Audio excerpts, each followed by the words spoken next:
Diálogos sobre protección social. Un espacio para la reflexión sobre los desafíos en materia de seguridad y protección social que enfrenta Costa Rica y los otros países del SICA. Diálogos sobre protección social. Es una coproducción entre Radio 870 UCR y el Centro de Investigación y Capacitación en Administración Pública, CICAP, de la UCR.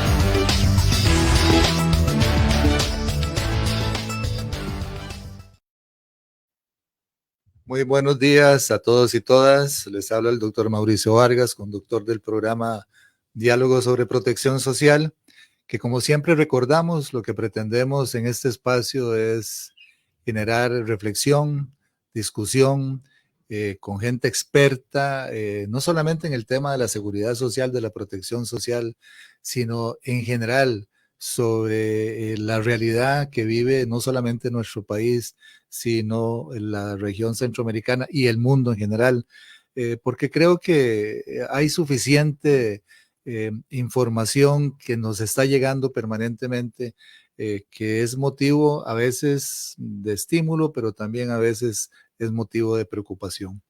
Y el tema de la protección social para nosotros es, y siempre lo insistimos, es muy importante traerlo, digamos, a discusión, a reflexión, porque consideramos que el desarrollo, el bienestar de la gente tiene dos grandes ejes. Si lo económico es importante, lo social es realmente muy relevante. Entonces, en ese marco es que desarrollamos nuestro programa con el propósito de generar, como decimos siempre, reflexión, discusión sobre temas importantes que tienen relación con el bienestar de la población, de nuestra población en Costa Rica y de la región del Sistema de Integración Centroamericano. Como siempre, conversamos con expertos, con tomadores de decisiones, con académicos, con gente que sabe realmente de analizar la problemática nacional y centroamericana, pero también con gente que te están tomando decisiones. Y bueno, hoy estamos teniendo la gran oportunidad de conversar con el doctor Luis Paulino Vargas Solís, que es un académico. Él ya nos va a decir quién es, porque yo siempre le pido a la persona, don Luis Paulino, que nos acepta la invitación, que se presente, pues para no yo dejar de decir cosas que pueden parecer importantes. Don Luis Paulino es un académico de mucha tradición, de larga experiencia en el mundo de la academia costarricense y fuera del país, y ya está jubilado, según entiendo, que es una sorpresa que me llevé hace poco, que él me lo comunicó. Pero bueno, vamos a conversar con don Luis Paulino, que para mí es un placer realmente conversar con él, porque le doy seguimiento, sigo a don Luis Paulino en las múltiples publicaciones que hace, y donde es un crítico fuerte, realmente fuerte, de diferentes esferas que tienen que ver no solamente con la gestión del gobierno, sino en general con el rumbo del país, porque hay cosas que se salen también de la esfera de la gestión de gobierno. Entonces, pues lo invité a que conversáramos en el, digamos, el tema de la protección social, lógicamente como eje, pero quiero conversar con don Luis Paulino también sobre cómo ve la realidad país y cómo eso influye pues en el tema de la protección social. Entonces, don Luis Paulino, he hablado mucho de arranque, le doy la bienvenida y le agradezco mucho que haya aceptado conversar con nosotros. Hola Mauricio, buenos días. Muy agradecido con usted por la invitación y pues muy complacido de compartir con usted, compartir con la audiencia, la que esté escuchando en este momento y la que posteriormente pudiera ver la grabación del programa. Eso es importante decirlo, Luis Paulino, porque como nosotros lo que tratamos es de generar conocimiento, entonces finalmente todos estos materiales quedan, las grabaciones quedan a disposición del mundo de la academia, ¿verdad? Y en esta temática, pues indudablemente es muy importante tener esa posibilidad de seguir insistiendo posteriormente a través de la educación. Bueno, Luis Paulino, como le decía, tal vez digámosle a la gente quién es Luis Paulino Vargas Solís. Bueno, yo soy economista, mi formación básica es economía y soy un enamoradísimo de la economía, estudio mucho, mucho, mucho, de una manera muy sistemática, muy disciplinada, es algo que disfruto mucho, sin que eso signifique que me dedico solamente a estudiar economía, igualmente leo muchísimas otras cosas, soy un lector muy voraz. Pues contarles que nací en Zarcero, que recientemente me jubilé, trabajé por 42 años con la UNED y con otras instituciones, en diferentes momentos he dado clases en la Universidad de Costa Rica, en la UNA, a veces algunas cosas fuera del país también.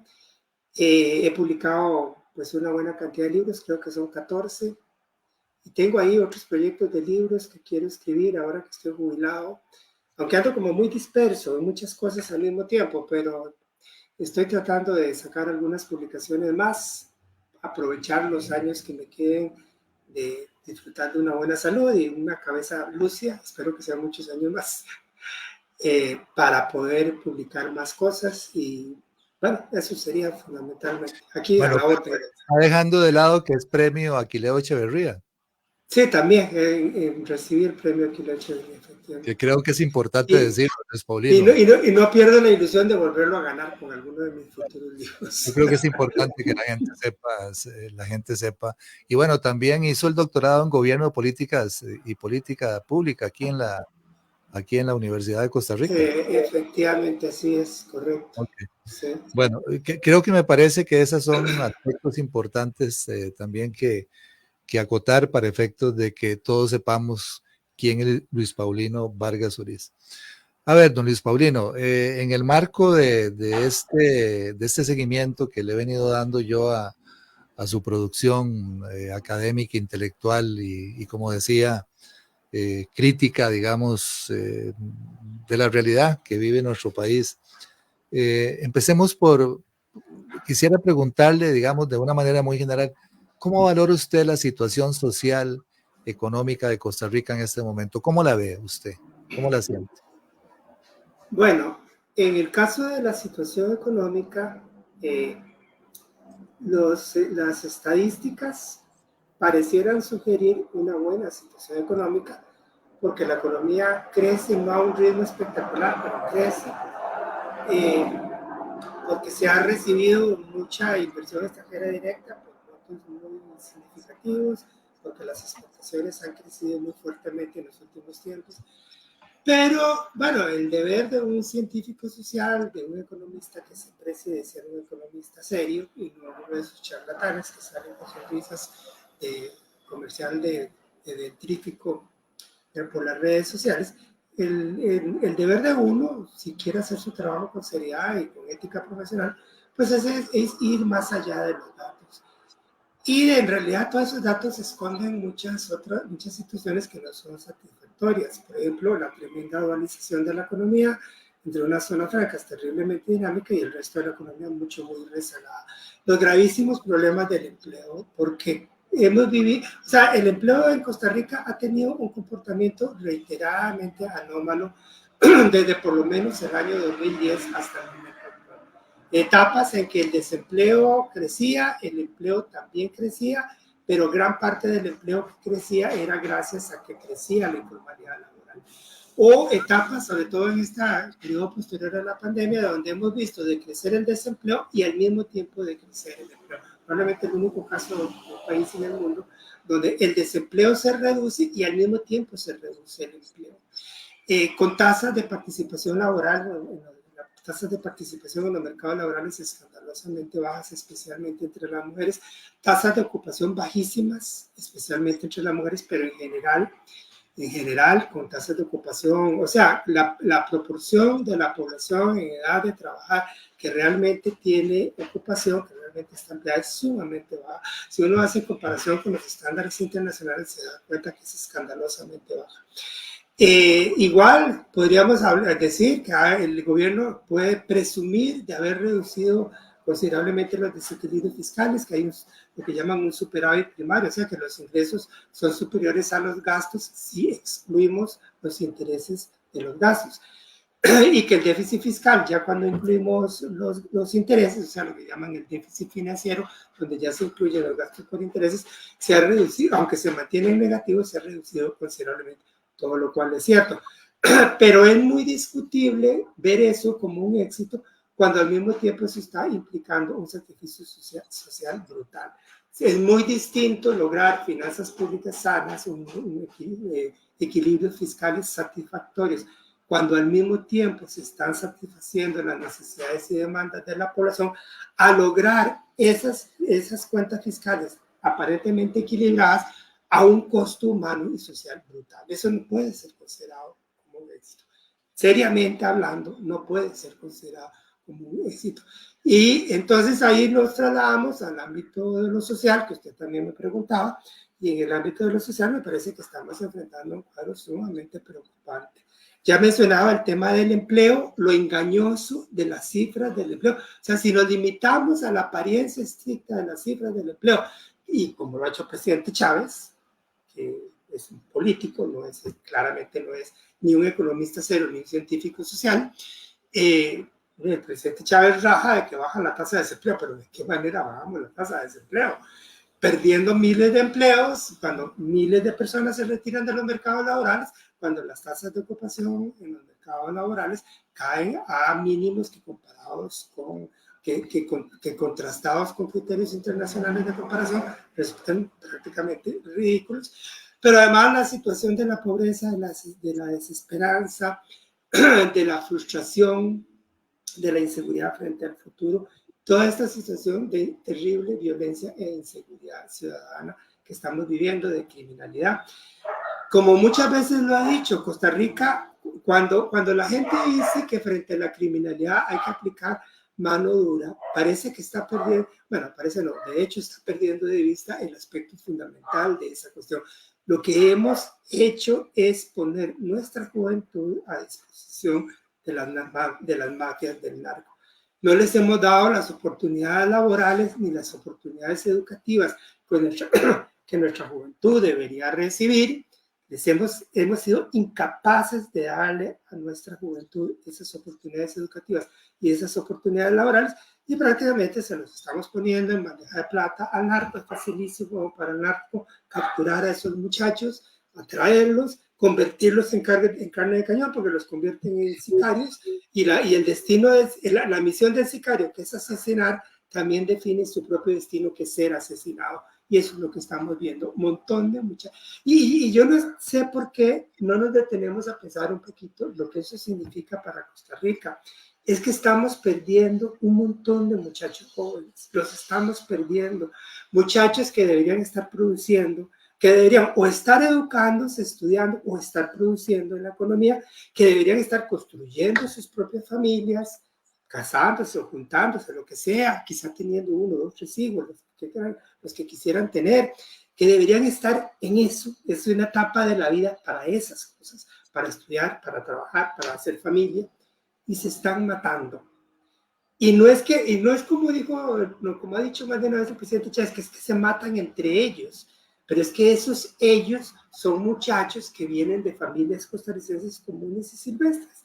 Muchachos de 20, 25 años que probablemente el papá y la mamá son un hombre y una mujer honestos que han trabajado toda su vida, que se han afanado toda su vida, pero que por las condiciones sociales de Costa Rica no lograron que sus hijos tengan las oportunidades educativas y laborales que debieron haber tenido, y ahora ven cómo sus muchachos son atraídos hacia la delincuencia y cómo sus muchachos son asesinados. Y yo estoy seguro que cada vez que un muchacho de estos metido en la delincuencia es asesinado, ahí detrás debe haber un papá y una mamá que están llorando. Y eso se nos olvida muy fácilmente. A fin de cuentas es una gran pérdida para Costa Rica, y eso es lo que debería preocuparnos sobre todo. ¿Cómo estamos permitiendo que nuestra juventud sea capturada, sea atrapada, sea destruida por estos desgraciados? Para no usar otra palabra más fuerte que no conviene usar en este contexto, por estos desgraciados de las mafias criminales. Así lo resumiría yo, Mauricio, para empezar. A ver, creo que es muy importante, digamos, escucharlo y enfatizar, digamos, el tema de la seguridad con el impacto que está teniendo, ¿verdad? Que muchas veces, pues, no vemos, digamos, esa parte, las implicaciones que tiene para la juventud y para el futuro del país, finalmente, ¿verdad? Pero hay un tema, bueno, que usted estaba apuntando en su análisis, ¿verdad? Que hemos venido insistiendo mucho aquí en el programa. O sea, finalmente hay, como usted decía, si los números económicos parecieran mostrar una buena situación, las reservas del Banco Central crecieron a un nivel realmente impresionante. Los ingresos del gobierno han sido muy importantes. O sea, y se está viviendo, y tenemos que decirlo, eso lo puede decir usted con mayor propiedad por su especialización en el campo de la economía, pero estamos viviendo en esos términos un poco de las decisiones que se tomaron en un gobierno anterior, ¿verdad? Y que finalmente está generando los ingresos y la situación económica, digamos, que estamos teniendo en este momento. Pero la gran preocupación para los que nos estamos metidos en este tema de la protección social durante toda la vida es que yo por lo menos no recuerdo, yo no sé si usted lo recordará, es que estamos dejando, ¿para qué la plata si no si no se la estamos devolviendo de alguna manera a la gente, ¿verdad? O sea, la gente no está sintiendo finalmente el impacto, el beneficio de esa mejoría, digamos, de los números económicos. Y aquí estamos hablando de seguridad social, por ejemplo, lo que estamos viendo con la Caja del Seguro Social, pero estamos viendo igual con la educación pública, ¿verdad? A todos los niveles, ¿verdad? Digamos, a todos los niveles de la educación pública. Eh, entonces, realmente es como paradójico, ¿verdad? Digamos, cuando uno ve esta situación, o sea, finalmente le entran a uno grandes inquietudes sobre el presente y el futuro del país. Pero le iba a preguntar, usted como economista, don Luis Paulino, ¿cómo es que se entiende este razonamiento? O sea, finalmente mostrar números económicos, pero no, o sea, dejar de invertir en el campo de lo social de la manera tan importante como lo estamos haciendo. Es más, no solamente en lo social, en el campo de la infraestructura también hemos dejado de invertir. O sea, ¿cómo lo interpreta un economista este tipo de decisiones que finalmente no redundan en beneficio directo a la gente? ¿Cómo es que se valoran estas decisiones desde la perspectiva de un especialista como usted en el campo de economía? Bueno, Mauricio, recordemos que la economía es una disciplina que aspira a ser ciencia, ¿verdad? En todo caso es una ciencia social y no más que una ciencia social, con las limitaciones que conlleva el ser una ciencia social. No somos, o sea, no podemos de ninguna manera tener la precisión y exactitud que puedan tener las ciencias naturales, en particular la física, por más que algunos economistas quieran hacer creer otra cosa, eso es completamente falso. Pero esta disciplina que llamamos economía, que tiene ambición de ser una ciencia, es un cuerpo de conocimiento, es un cuerpo intelectual heterogéneo, contrario a la idea que alguna gente promueve y que alguna gente se lo ha creído, de que existe una única corriente en economía. Eso no es cierto. Hay diversas corrientes en economía. Hay una corriente ortodoxa, claramente dominante, eso sin la menor duda, pero hay otras corrientes heterodoxas, críticas, que aunque sea desde una posición desventajosa, estamos tratando de animar una conversación distinta sobre la economía, porque yo me ubico en una posición claramente heterodoxa dentro del campo de la economía, soy un economista muy heterodoxo. Ahora, desde la perspectiva de los economistas ortodoxos, lo que llamaríamos los economistas de la corriente neoclásica o del mainstream económico, para usar un término habitual en inglés, o sea, de la corriente principal de la economía, desde la perspectiva de esos economistas lo que se está haciendo es lo que hay que hacer. O sea, su propuesta es, había un desequilibrio fiscal, entonces frente al desequilibrio fiscal hay que aplicar una política de austeridad fiscal. Austeridad fiscal significa socarse la faja significa los recortes que se han venido haciendo.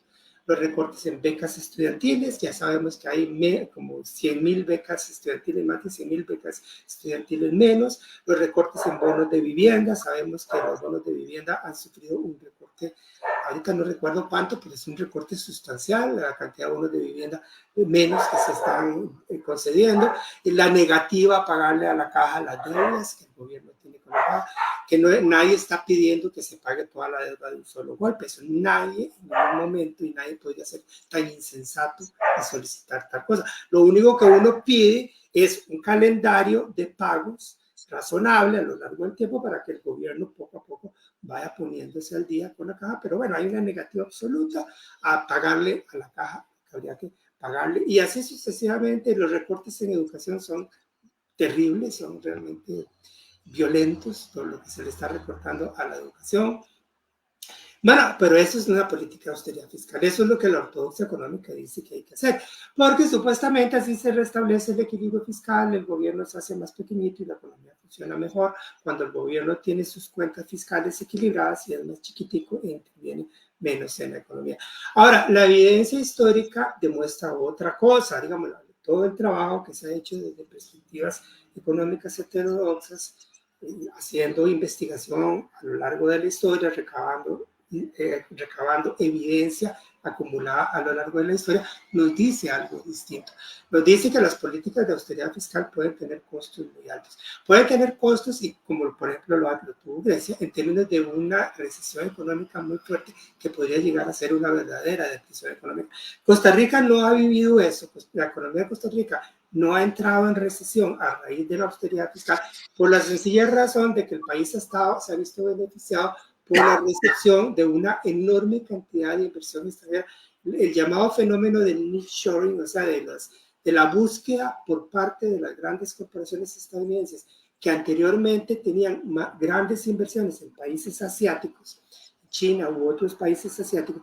Entonces, la tendencia de esas grandes corporaciones a buscar localizaciones más cercanas a Estados Unidos, incluso, comillas, más amistosas a Estados Unidos, en este contexto mundial tan agitado, tan conflictivo. Entonces están buscando ubicaciones que sean más amistosas con Estados Unidos, como puede ser el caso de Costa Rica.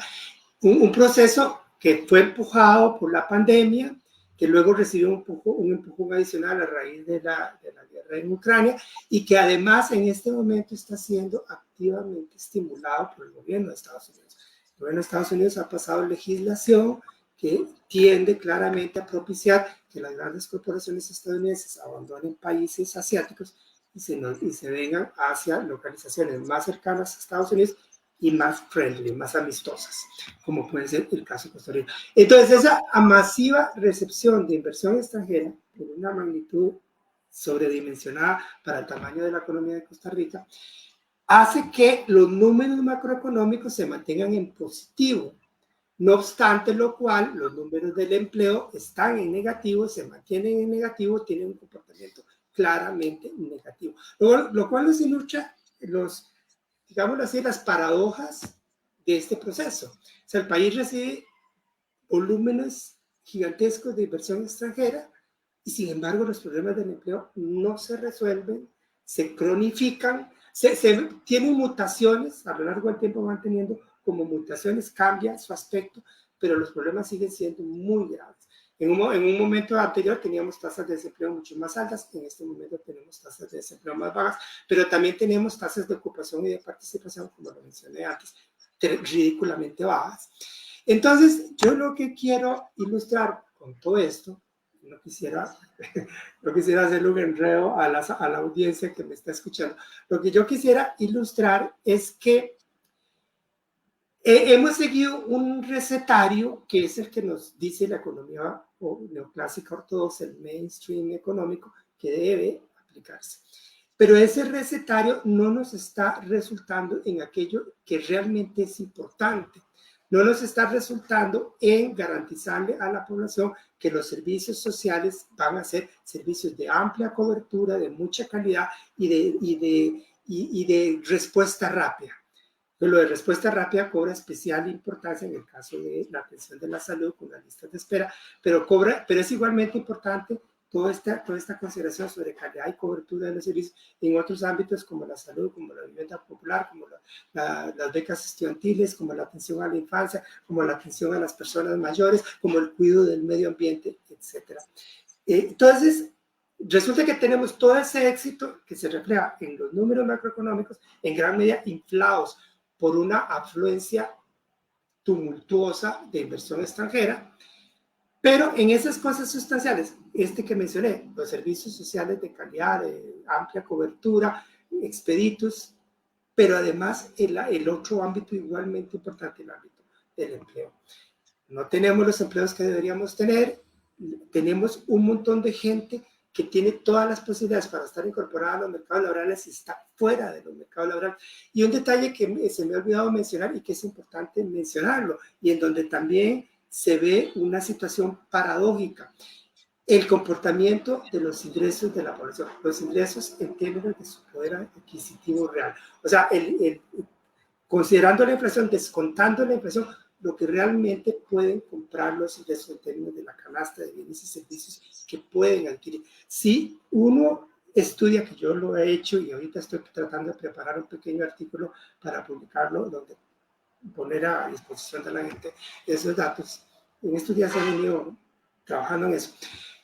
Si uno estudia el comportamiento del poder adquisitivo real de los ingresos desde 2010, empezando, porque ahí en la base son los datos de la encuesta continua del empleo del INEC, que mes a mes el INEC publica los datos. Bueno, si uno se basa en la encuesta continua del empleo y teniendo en presente que la encuesta empezó a publicarse en 2010, bueno, yo he estado trabajando desde la primera publicación de esta encuesta en 2010 hasta la más reciente, que fue ahora la correspondiente al trimestre de enero, febrero, marzo de 2024. En ese lapso de 14 años, los ingresos de la población a la altura de 2024 están por debajo de su nivel de 2010, 14 años antes, 14 años atrás. O sea, a lo largo de 14 años, no solamente es que el ingreso se estancó en términos de su poder adquisitivo real, es que bajó, excepto algunas categorías. O sea, yo he estado viendo las distintas categorías, sector público, sector privado, calificación alta, media, baja, hombres, mujeres, etcétera, así las distintas categorías. Algunas categorías, por excepción, tienen pequeños aumentos, pero en general, para la mayoría de las distintas categorías o para el promedio nacional, el ingreso a la altura de 2024 tiene un poder adquisitivo por debajo de su nivel de 2010. Si eso no es un signo de una falla tremenda, díganme qué es.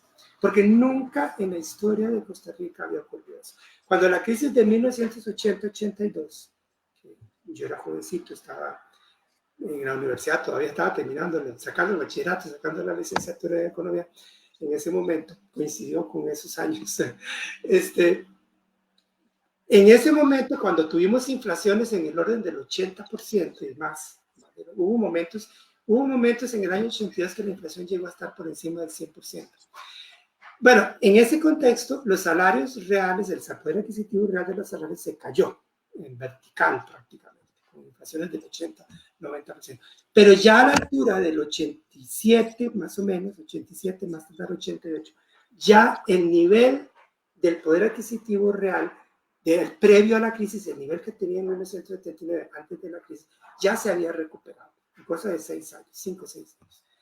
Hoy estamos hablando de 14 años en que los ingresos ni siquiera lograron mantenerse en términos de su poder adquisitivo en su nivel de 2010. Y eso es extremadamente grave. Entonces, ¿cómo sostener que esta estrategia económica va bien? Yo no veo cómo. O sea, hay que tapar un montón de información, ignorar un montón de información, meterla debajo, un montón de datos, meterlos debajo de la alfombra y hacerlos que no existen y quedarnos superficialmente en los datos macroeconómicos más evidentes y abstenernos, prohibirnos a nosotros mismos profundizar más allá de esos datos visibles. Solo así se puede sostener que es una situación satisfactoria, que es una buena situación.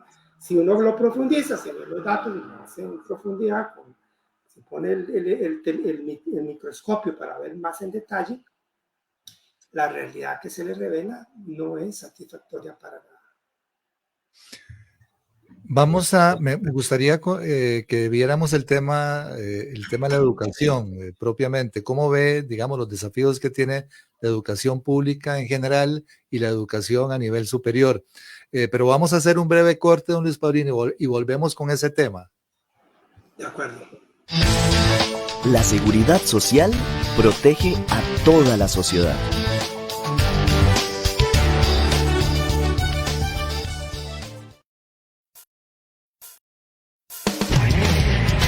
Converse con las profesoras de nutrición de la UCR. La Escuela de Nutrición tiene un espacio todos los miércoles a las 10 de la mañana, aquí en la 870 UCR. Consúltenos sobre nutrición, porque comer bien es salud.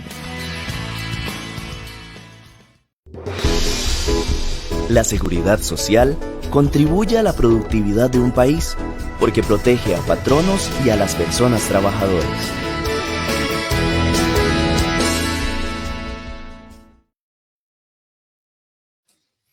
Volvemos a Diálogos sobre Protección Social. Hoy estamos conversando con el doctor Luis Paulino Vargas Solís, académico de larga trayectoria, economista, doctor en gobierno y políticas públicas, y un crítico, digamos, permanente, no digamos crítico, es un analista, digamos, está aportando información permanentemente sobre la realidad que está viviendo nuestro país. Le decía a Luis Paulino que quisiera en el marco, yo creo que quedamos claros en que hay un razonamiento económico que finalmente es paradójico, ¿verdad? En términos de que la gente no recibe los beneficios de los números, digamos, de la bondad, de lo bueno que tienen los números económicos, y eso se traduce, digamos, finalmente en poca inversión social, como la estamos viendo en este momento, y que afecta el tema que a nosotros nos revisamos en este programa, que es el tema de la protección social en general. Pero nosotros vemos también como parte del tema de la protección social el tema de la educación. Creo que es esencial, creo que no solamente yo creo que usted y yo compartimos y lo comparte mucha gente, que la educación es el principal eje para el desarrollo de la gente, desarrollo de la población. Pero bueno, estamos viendo que hay una afectación en la inversión en el campo educativo también, en todos los niveles. Brevemente, don Luis Paulino, para tratar de meternos ya propiamente en el tema de la protección social, ¿cómo ve, qué le preocupa en términos de educación pública en el país en general? Y después tratando de enfatizar el tema de la educación pública a nivel superior. Bueno, en el caso de la educación, Mauricio, yo lo que veo, hay, digamos, dos asuntos que a mí me preocupan mucho. Uno es, obviamente, la parte presupuestaria, la brutalidad de los recortes presupuestarios que se están aplicando, la posposición de inversiones en infraestructura educativa. Todo eso es terrible y eso no es un asunto de corto plazo, no es que ahora se hace y afecta por un tiempito, no, eso tiene secuelas a largo plazo. Cada edificio educativo que se deja de construir daña el desarrollo futuro de la educación por años. Cada beca estudiantil, que significa que un muchacho o una muchacha abandona el sistema educativo, puede tener costos terribles a mediano y largo plazo. Para ese muchacho, para esa muchacha, para sus familias, pero para el país. O sea, esa gente que hoy se excluye del sistema educativo posiblemente no se vuelva a incorporar nunca más. O si acaso se incorporará ya muy tardíamente a través de vías excepcionales, a través de otros mecanismos, pero eso tendrá un costo altísimo, altísimo a nivel personal, a nivel familiar, pero para el país. Eso me preocupa mucho. Ahora, hay un tema que yo no puedo responder. Es una preocupación que siempre me acompaña ahí, que yo ando en mi cabeza, pues yo tampoco soy especialista en educación, ¿verdad? Ni pretendo ser especialista en todo, pero como toda mi vida he estado vinculado a la educación y toda la vida he tratado de ser un educador, en el buen sentido de la palabra, se ha tratado siempre mi trabajo, mucho está inspirado por una ambición de educar. Entonces hay cosas que a mí me gustan muchísimo. Por ejemplo, ya yo me pongo a pensar lo que fue mi juventud frente a la forma como viven su juventud los muchachos y las muchachas de hoy día. Claramente el contexto cultural ha cambiado mucho. Por decir algo, yo fui parte de una generación que teníamos respeto por la autoridad.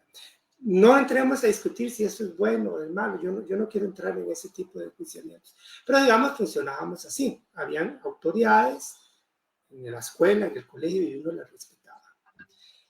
Los chicos de hoy día no, los muchachos y las muchachas de hoy día perdieron esa noción de respeto a la autoridad.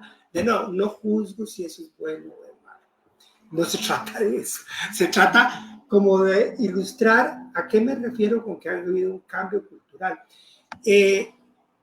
Evidentemente, la sexualidad, los chicos, los muchachos y las muchachas de hoy día la están viviendo de una manera muy distinta.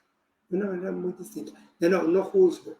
A mí no me interesa entrar a juzgar si eso es bueno o es malo. Simplemente lo anoto, lo señalo. Es una forma completamente distinta de aproximarse a la sexualidad.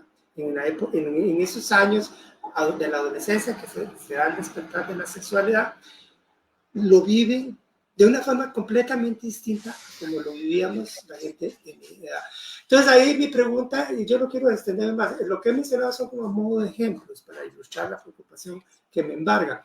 La pregunta mía es, ¿el sistema educativo ha logrado evolucionar para ponerse al día con ese tipo de cambios?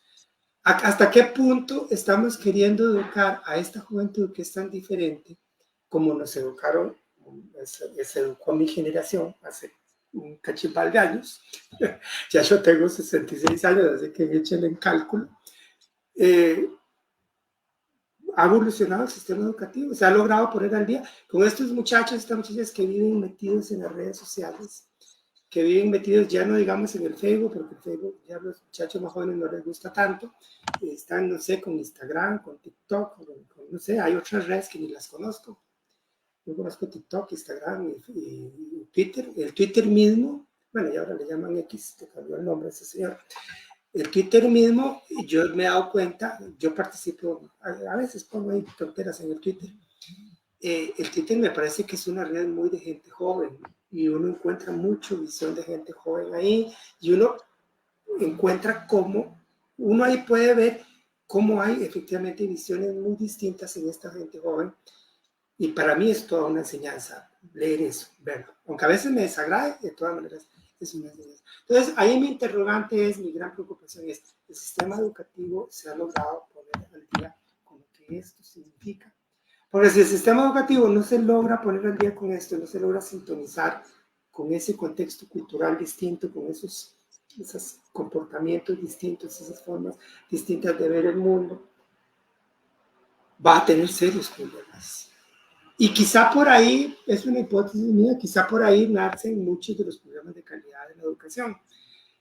A los muchachos y a las muchachas les cuesta mucho las matemáticas, ya sabemos. Bueno, el problema de las matemáticas siempre ha existido. Yo recuerdo en mis tiempos de colegio hacía de profesor de compañeros míos, sobre todo compañeras, que me pedían que fuera a la casa a explicarles matemáticas. Yo era aventajadillo en matemáticas, ¿verdad?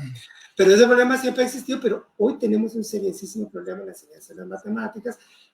En el idioma ni se diga, los problemas de lectura que hay son terribles. ¿Dónde está el problema? No es que sean más tontos, yo no creo que los chicos y los muchachos y las muchachas de hoy día sean más tontos de ninguna manera.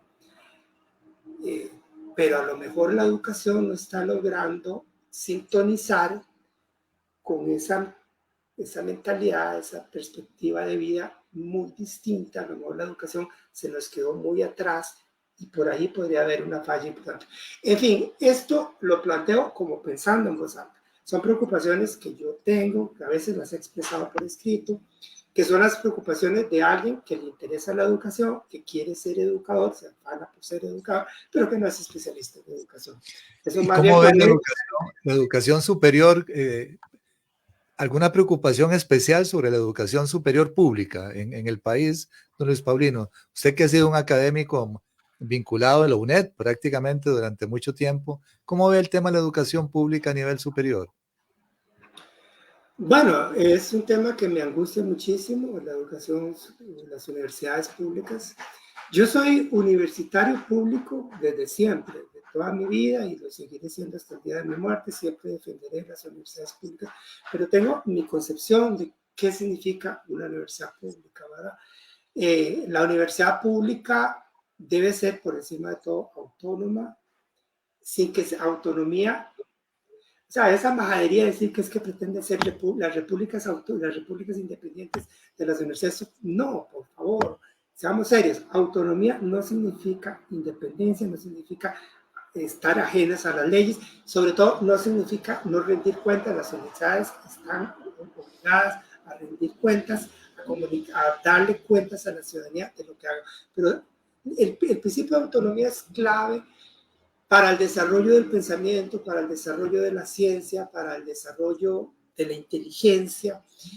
Es clave para eso, para que las universidades construyan, para que las universidades desarrollen conocimiento, hagan arte, promuevan la cultura, eduquen desde una posición independiente, sin influencias politiqueras de corto plazo, sin influencias económicas de corto plazo, sin condicionamiento a intereses económicos estrechos, con una visión amplia y con una mirada de largo plazo. Solo desde la autonomía es posible eso. Entonces, primer elemento muy atacado que tenemos que defender, que se ha venido defendiendo, que a veces me parece que no se defiende, a veces sí, a veces no quiero ser injusto con nadie, a veces no se defiende con toda la pasión y todo el convencimiento, la convicción con que debería defenderse. Yo sé que a veces sí, yo no quiero ser, hay rectores que lo han hecho con mucha convicción, o autoridades universitarias que lo han hecho con mucha convicción, otras veces uno ve que falla un poquito esa convicción no podemos aflojar nunca, debemos mantenerla siempre. Ahora, también la universidad pública debe aspirar, digámoslo así, lo que suena un poquito como paradójico, la universidad debe aspirar a la diversidad. Es consustancial al espíritu universitario, al espíritu académico, al espíritu científico y a la autonomía universitaria, el cultivo de la diversidad. Y cuando diversidad como pluralismo, como muchas opciones, o sea, muchas opciones para pensar, muchas opciones para proponer, y eso también, muchas opciones para hacer investigación científica, y eso también tiene que reflejarse en las mismas carreras de las universidades. Nadie niega, y yo menos que nadie, que las ingenierías y en general las carreras tecnológicas son muy necesarias y muy importantes, y debemos promoverlas, debemos impulsarlas, debemos facilitar que más mujeres se incorporen a esas carreras. También ya sabemos que la presencia de las mujeres en las carreras tecnológicas e ingenieriles es más limitada. Bueno, tenemos que crear condiciones para propiciar que más mujeres participen también en ese ámbito, pero la universidad no puede restringirse a eso. La universidad debe ser amplia, diversa, heterogénea, rica en sus perspectivas.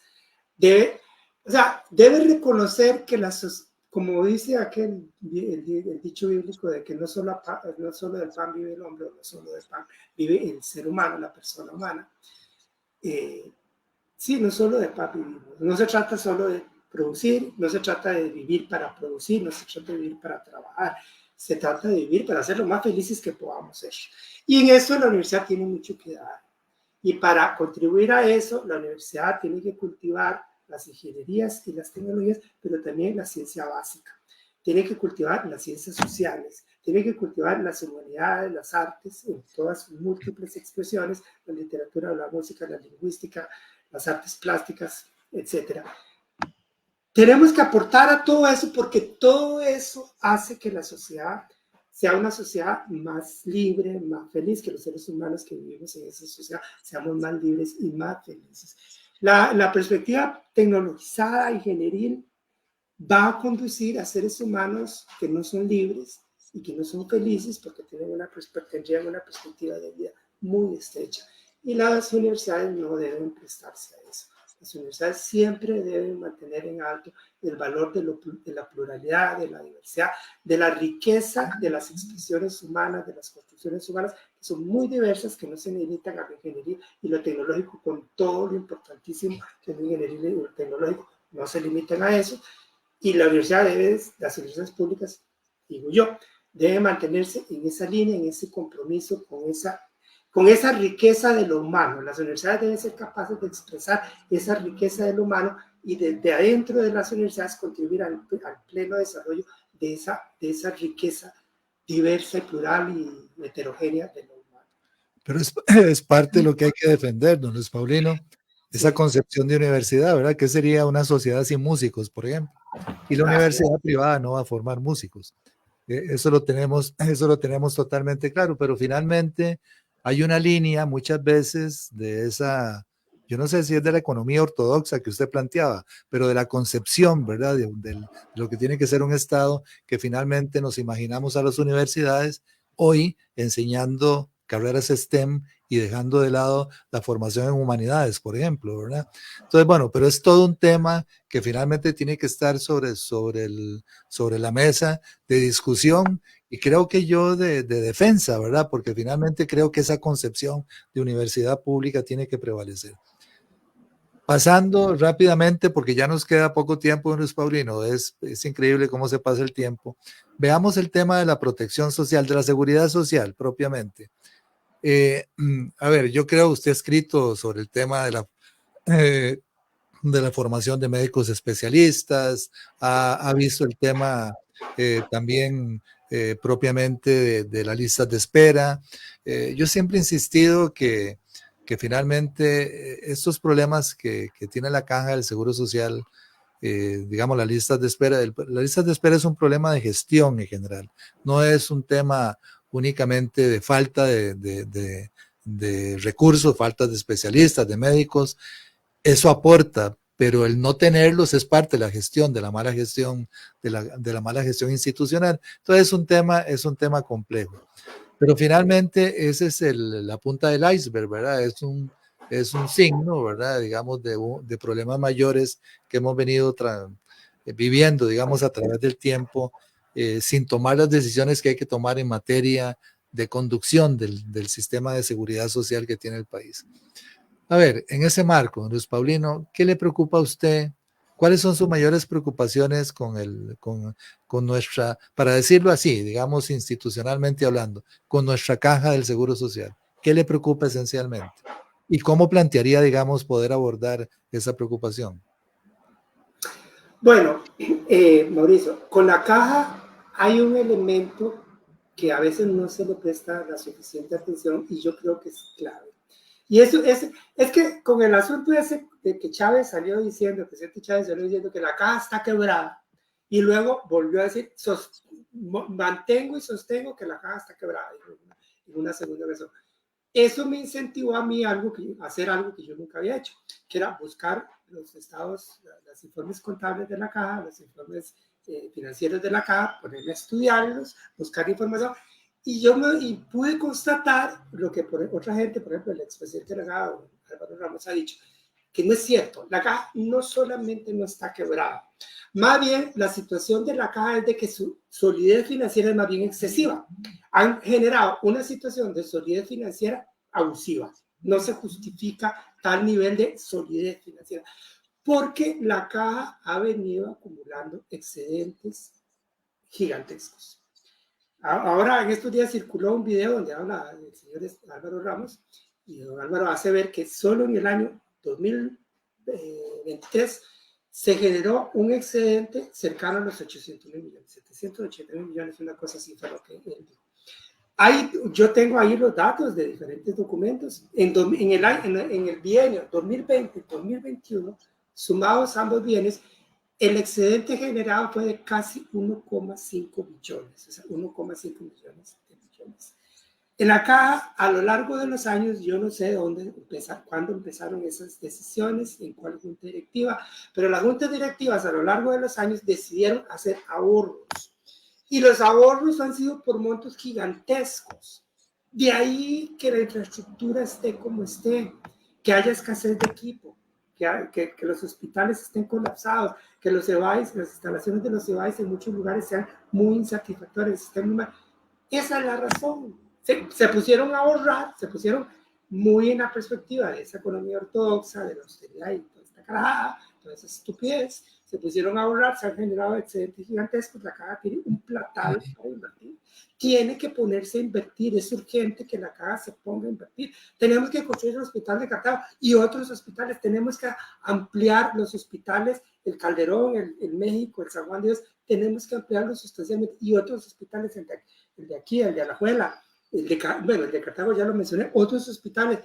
Tenemos que construir EVAIS que tengan instalaciones óptimas y hay la plata para hacerlo. o sea, mucho del deterioro, incluso las listas de espera, yo coincido con usted, pero no del todo en que las listas de espera es un problema de gestión, es un problema de inversión. No se invirtió en infraestructura, no se invirtió en equipo, incluso se descuidó el tema del personal con toda esta histeria de la ley del empleo público, esta histeria contra empleados del sector público, contra las personas del sector público, se descuidó la parte de personal y eso se está pagando en términos de fuga de especialistas. Bueno, todo eso que al final, detrás de Pero todo eso eso... es mala gestión, Luis Paulino. Bueno, sí, pero una ideología economicista que Sí, generó... claro. Y bueno, yo sé que ya se nos acabó el tiempo, pero quiero dejar sentada esa idea. Ha habido una ideología economicista, pesetera, detrás de la forma como se ha gestionado la caja y se han dejado de hacer inversiones que debían haberse hecho y que hoy es urgente que se haga lo más rápido posible. Un minuto, Luis Paulino, tal vez hay muchas cosas como que son paradójicas en este momento, ¿verdad? Hay una situación que no solamente de Costa Rica, la vivimos en Centroamérica, la vivimos en el mundo, pero ahora surgieron, ¿verdad? Yo he venido insistiendo y lo he venido diciendo abiertamente que durante ese gobierno se ha sido capaz de redefinir el concepto corrupción, ¿verdad? De repente, lo que a ciertas personas nos puede parecer indebido, en el manejo que se le da, de repente no es indebido, ¿verdad? ¿verdad? Brincarse la Contraloría General de la República, eso se ve como que el tema es que la Contraloría no permite que se hagan las cosas que se quieren hacer, ¿verdad? Entonces, de repente brincársela o brincarse, digamos, otras normativas, eso es parte, digamos, de una dinámica normal, no algo que ayer probablemente no lo hubiéramos visto ayer, así, digamos, de esa manera. Pero es muy particular, ¿verdad? Porque finalmente hoy estamos viviendo como unas noticias permanentes que a uno le preocupan, ¿verdad? Y de repente vamos a iniciar cortes de electricidad, con todas las implicaciones que eso tiene, que no los vamos a detallar ahora porque no tenemos tiempo. Y de repente nos inventamos en el discurso del 1 de mayo un referéndum, ¿verdad? Para tratar de brincarnos a la Asamblea Legislativa, ¿verdad? Entonces, como que a uno se le mueve, ¿verdad? Digamos, todas las neuronas, por decirlo de alguna manera, pero resulta que acaba de salir la encuesta del CIEP y se acabó la caída del presidente Chávez en términos de popularidad, ¿verdad? O sigue manteniendo y probablemente eso es lo que lo lleva a plantear las cosas hasta la posibilidad, digamos, de un referéndum en materia que son propias, digamos, de la Asamblea Legislativa. A ver, en 30 segundos, Luis Paulino, ¿cómo entender esto? Ya no sé, Mauricio, ¿qué digo? Usted me está haciendo la pregunta de los 10.000 millones. Vivimos una situación de furia, de disgusto, de malestar acumulado a lo largo de muchos años. Esa furia, ese malestar quería encontrar algún cauce por el cual canalizarse y parece que encontró ese cauce en Rodrigo Chávez. Y con Rodrigo Chávez entramos ya de lleno al terreno del neolenguaje. George Orwell de 1984 están aquí presentes. Y ahora corrupción significa hacer las cosas correctamente y hacer las cosas correctamente es ser corrupto. Autoritarismo significa democracia y democracia significa, no sé, arbitrariedad. O sea, las palabras empiezan a significar su contrario. Y Rodrigo Chávez está teniendo un éxito tremendo. Es el mejor discípulo que George Orwell pudo haber aspirado jamás a tener. Y probablemente eso sea el reflejo de que había una acumulación enorme de furia, de disgusto, de malestar. Era una furia que necesitaba algún cauce por donde salir. Y de pronto, como que parece que descubrieron que Rodrigo Chávez era ahí. Ese era la salida, el estanque por algún lado tenía que empezar a sacar, a disminuir la presión, a sacar lo que contenía, y parece que Rodrigo Chávez fue el que logró acertar en abrir el huequito para que ese disgusto se canalice hacia él y él sea el que lo corporice, el que lo materialice y el que asuma la cara visible que supuestamente está llevando adelante la respuesta a ese malestar. Bueno, Luis Paulino, podríamos pasarnos 1 hora más o 2 horas porque se nos quedaron varios temas. Usted sabe que quería pero ha sido realmente un gusto escucharlo, un gusto conversar con usted. Me gustaría que en un futuro programa pudiéramos avanzar en otros temas que se nos quedaron en el tintero. Pero en principio, de verdad, agradecerle profundamente que haya sacado su tiempo para conversar sobre esta realidad que trasciende la temática que tiene el programa, pero que finalmente incide directamente en lo que es el tema de la protección social. De verdad, muchas gracias, don Luis Paulino. Con muchísimo gusto, Mauricio. Nada más le pido que en cuanto pueda me pase el link, pero yo con muchísimo gusto. Y si me vuelve a invitar, igualmente con muchísimo gusto. Perfecto. Así quedamos entonces. Bueno, un gusto, Luis Paulino. Bueno, estamos cerrando. Nos vemos el próximo miércoles. Agradecerle, como siempre, a Yoconda Solano, a Giselle Mora, a Sebastián Torres y a Cristian Salas por el apoyo que nos dan para hacer posible diálogo sobre protección social. Muy buenos días. Acaba de escuchar Diálogos sobre Protección Social, un espacio para la reflexión